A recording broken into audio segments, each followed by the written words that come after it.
Standard 9th में आज हम गद्य समीक्षा के बारे में जानेंगे।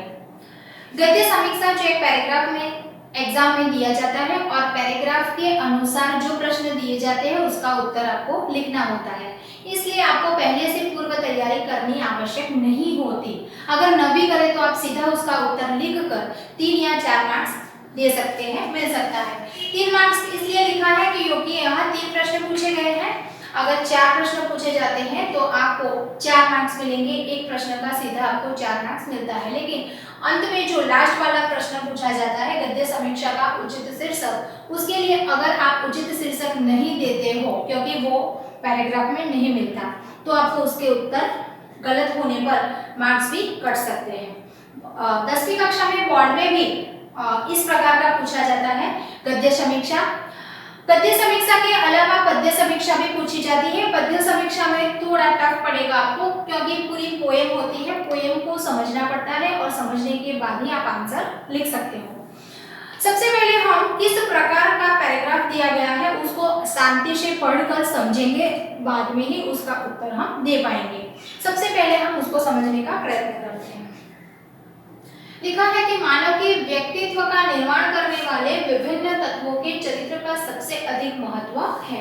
यानी कि उसका व्यक्तित्व का निर्माण करता है तो उसका विभिन्न तत्वों में से सबसे महत्वपूर्ण है चरित्र। उसका कैरेक्टर किस प्रकार का होता है वो महत्वपूर्ण है।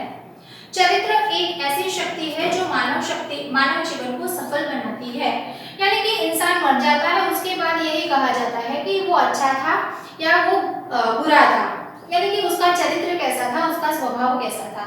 चरित्र और स्वभाव में बहुत अंतर होता है। स्वभाव और बात है और चरित्र और बात है। तो चरित्र उसको सफल बना सकती है मानव जीवन को। आगे देखा जाए तो चरित्र की शक्ति ही आत्मविश्वास और आत्मनिर्भरता उत्पन्न करती है। यानी कि चरित्रवान जो व्यक्ति होता है उसमें आत्मविश्वास बहुत ज्यादा होता है और आत्मनिर्भर भी होता है। वो आत्मविश्वास से ही अपना आगे का काम बहुत अच्छे से कर सकता है। चरित्र मनुष्य के क्रियाकलाप और आचरण के समूह का नाम है। यानी कि उसकी परिभाषा देखी जाए तो उसका क्रियाकलाप आचरण के समूह का नाम है। आचरण यानी कि उसका वर्तन कैसा है, उसकी क्रिया कैसी है, लोगों के साथ वो किस नजर से किस ढंग से बातचीत करता है, यही उसका चरित्र माना जाएगा।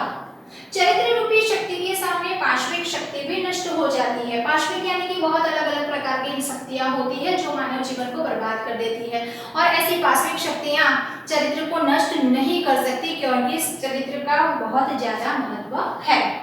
चरित्र की शक्ति विद्या, बुद्धि और संपत्ति से भी महान होती है। यानी कि उसका दर्जा बहुत पहले ऋषि मुनियों ने और हमारे पुराणों में लिखा गया है कि चरित्रवान व्यक्ति के पास अगर विद्या और बुद्धि के साथ चरित्र नहीं होता है तो उसका अस्तित्व ही नहीं रहता, क्योंकि चरित्र ही सबसे महान है।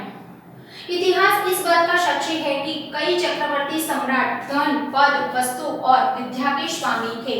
यानी कि सम्राट यानी कि राजा, जो राजा होता था पहले के समय में, इतिहास में भी हम जान चुके हैं कि उनके पास बहुत सारा धन हो, पद हो, वस्तु हो, विद्या के स्वामी हो, लेकिन फिर भी वो चरित्र नहीं होता तो उसके अभाव में अस्तित्वहीन हो जाते हैं। यानी कि शुरुआत के समय में तो बहुत अपने पास धन और पद पर विद्या जो अलग अलग प्रकार के वरदान प्राप्त कर सकती है, अपनी इच्छा के अनुसार विद्या पाई है इसलिए वरदान के अनुसार वो जो चाहे वो मांग सकते थे। वैभव और पद होने के कारण वो चरित्रहीन हो सकते थे क्योंकि शुरुआत में तो राजा 2-3 रानियां रखते थे, अपने अय्याशी में डूबे रहते थे। इसीलिए शायद अंग्रेज सरकार यहाँ आकर इतना राज कर गई और हमारा भारत देश इतना विकसित होने के बाद इतना अच्छा प्रगति नहीं कर पाया और आज जैसे तैसे हम प्रगति के पंथ पर आ चुके हैं। यानी कि चरित्र नहीं होता है तो उसका अस्तित्व भी नहीं होता। ये पूरा पैराग्राफ चरित्र पर दिया गया है, यानी कि हम पूरा पैराग्राफ समझ गए। अब उसके आंसर देखेंगे। सबसे पहला प्रश्न है चरित्र का क्या महत्व है। तो यहाँ दिखाया गया है कि सबसे पहले मानव के व्यक्तित्व का निर्माण करने वाले विभिन्न तत्वों के चरित्र का सबसे अधिक महत्व है।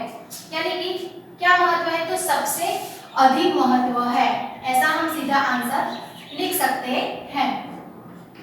Answer number 1। दूसरा है चरित्र का मानव जीवन पर क्या प्रभाव पड़ता है। तो मानव जीवन में अगर चरित्र नहीं होता तो क्या होता है, तो ये प्रभाव पड़ता है कि वो सफल बनाती है। मानव जीवन होने से एक ऐसी शक्ति है जो सफल बनाती है। ये आंसर नंबर 2। और तीसरा है, इस गद्य खंड को उचित शीर्षक दीजिए। तो सारे पैराग्राफ में चरित्र की ही बात की गई है, बार बार चरित्र के बारे में बताया गया है। तो यहाँ आंसर मिलेगा चरित्र की महिमा। ये आपको इसका शीर्षक देना पड़ेगा। यानी कि इस प्रकार आप एग्जाम में गद्य समीक्षा के आंसर देकर इसके मार्क्स मिल सकता है। ये आपको अपनी नोटबुक में लिखना है और आंसर खुद प्रश्न के बाद आंसर लिख लेना है। Okay, thank you.